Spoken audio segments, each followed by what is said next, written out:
بسم اللہ الرحمن الرحیم۔ عبداللہ بن ابو قتادہ نے اپنے والد سے بیان کیا کہ ہم خیبر سے لوٹ کر نبی کریم صلی اللہ علیہ وآلہ وسلم کے ساتھ رات میں سفر کر رہے تھے۔ کسی نے کہا کہ حضور صلی اللہ علیہ وآلہ وسلم آپ اب پڑاؤ ڈال دیتے تو بہتر ہوتا۔ آپ صلی اللہ علیہ وآلہ وسلم نے فرمایا کہ مجھے ڈر ہے کہیں نماز کے وقت بھی تم لوگ سوتے نہ رہ جاؤ۔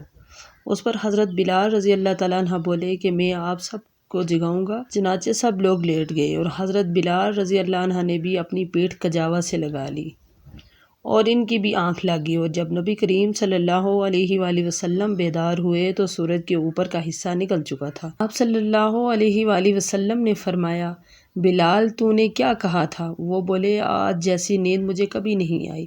پھر رسول اللہ صلی اللہ علیہ وآلہ وسلم نے فرمایا کہ اللہ تعالیٰ تمہاری ارواح کو جب چاہتا ہے قبض کر لیتا ہے اور جب چاہتا ہے واپس کر دیتا ہے۔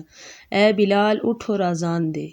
پھر آپ صلی اللہ علیہ وآلہ وسلم نے وضو کیا، اور جب سورج بلند ہو کر روشن ہو گیا تو آپ صلی اللہ علیہ وآلہ وسلم کھڑے ہوئے اور نماز پڑھائی۔ حضرت عمر بن خطاب رضی اللہ تعالیٰ عنہ غزوہ خندق کے موقع پر ایک مرتبہ سورج غروب ہونے کے بعد آئے اور وہ کفار قریش کو برا بھلا کہہ رہے تھے، اور آپ نے کہا کہ اے اللہ کے رسول صلی اللہ علیہ وآلہ وسلم، سورج غروب ہو گیا اور نماز عصر پڑھنا میرے لیے ممکن نہ ہو سکا۔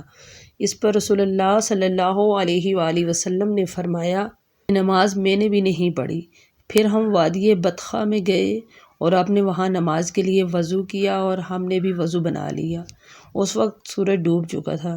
پہلے آپ صلی اللہ علیہ وآلہ وسلم نے نماز عصر پڑھائی، اس کے بعد نماز مغرب پڑھی ہم لوگوں نے۔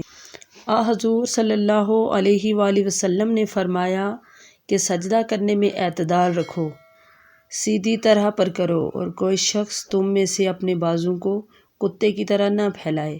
جب کسی کو تھوکنا ہی ہو تو سامنے یا داہنی طرف نہ تھوکے، کیونکہ وہ نماز میں اپنے رب سے پوشیدہ باتیں کر رہا ہوتا ہے۔